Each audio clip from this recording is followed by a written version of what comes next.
అన్నా చెల్లెళ్ల అనుబంధానికి గుర్తుగా నిలిచే రాఖీ పౌర్ణమి వచ్చేసింది. అన్నా తమ్ముళ్లకు రాఖీలు కట్టడానికి అక్కా చెల్లెలు ఉత్సాహంగా ఎదురుచూస్తున్నారు. ఎవరికి వారు తమ బడ్జెట్లో దొరికే ఆకర్షణీయమైన ప్రత్యేకంగా కనిపించే రాఖీల కోసం వెతుక్కుంటూ ఉన్నారు. ఈ అవసరాన్ని గుర్తించిన ఒక సంస్థ పెద్ద ఎత్తున రాఖీల తయారీ చేపట్టింది. హైదరాబాద్ లాంటి నగరంలో ఉండే రాఖీల మార్కెట్ను తలదన్నేలా దాదాపు సగం ధరలకే ఇస్తూ పొరుగు రాష్ట్రాల నుంచి కూడా ఆన్లైన్ ఆర్డర్లు తీసుకోవడం పెద్దపల్లిలోని ఎస్ఆర్ఆర్ సంస్థకి చెల్లింది.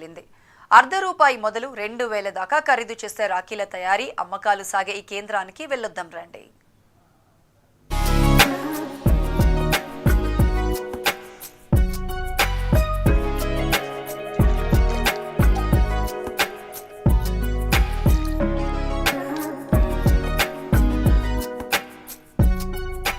రాఖీ పండుగకు ఈసారి ఎలాంటి రాఖీ కొనాలి? తన రాఖీ ఎంత ప్రత్యేకంగా ఉండాలి? పెరుగుతున్న ధరల మధ్య ఈసారి ఎంత బడ్జెట్ అవుతుంది అని అక్క చెల్లెళ్ళు ఆలోచనలు అంచనాలతో తలమునకనవుతున్నారు. కానీ అలాంటి వాళ్ల ఆలోచనలు పసిగట్టిన తెలంగాణలోని పెద్దపల్లిలోని ఎస్ఆర్ఆర్ సంస్థ రకరకాల ధరలతో అందరి అభిరుచులకు తగినట్టు పెద్ద ఎత్తున రాఖీల తయారీ చేపట్టింది.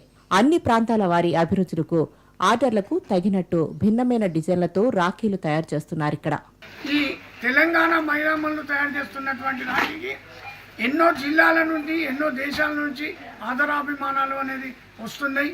ఈ ఆదరాభిమానాలు ఇంకా చూపెట్టి మీరు ఇంకా మీకు ఎక్కడెక్కడ ఏ రకమైన రాఖీలు అంటే వేరే రాష్ట్రాల వాళ్ళు అడిగినప్పుడు, ఇప్పుడు రాజస్థాన్ వాళ్ళు అడిగినప్పుడు రాజస్థాన్ సంబంధించింది, మహారాష్ట్ర వాళ్ళకి మహారాష్ట్రకు సంబంధించింది, ఈ కర్ణాటక వాళ్ళకి సంబంధించింది, అంటే ఏ రాష్ట్రం వాళ్ళు అక్కడ మాకు ఈ విధంగా నడుస్తుందండి, మాకు ఇట్లాంటి రాఖీ కావాలి అంటే వాళ్ళకి ఆ విధంగా తయారు చేసి ఇవ్వడం జరుగుతున్నది. మీ ప్రాంతాలలో ఏ రాఖీ నడుస్తుందో మాకు ఇదివరకు ఉన్న కస్టమర్లకైతే మేము ఇస్తున్నాము. ఇంకా మీరు ఎవరైనా మీకు కొత్త డిజైన్స్ ఈ రకంగా కావాలి అంటే కూడా మాకు తెస్తే మీకు అట్టి డిజైన్స్ తయారు చేసి ఇవ్వగలము. మాకు కాకపోతే ఈ జనవరి, ఫిబ్రవరి, మార్చిలో మీరు తెలిపినప్పుడు అట్లాంటి డిజైన్లు మీకు ఇంకా ఎక్కువ ఇచ్చే అవకాశం ఉంటుంది. వ్యాపారస్తులకు కూడా అతి తక్కువ రేట్లో, అంటే ఇండియాలో ఎక్కడ. అల్లూరి జిల్లా పాడేరులో సీఎం చంద్రబాబు నాయుడు పర్యటిస్తారు.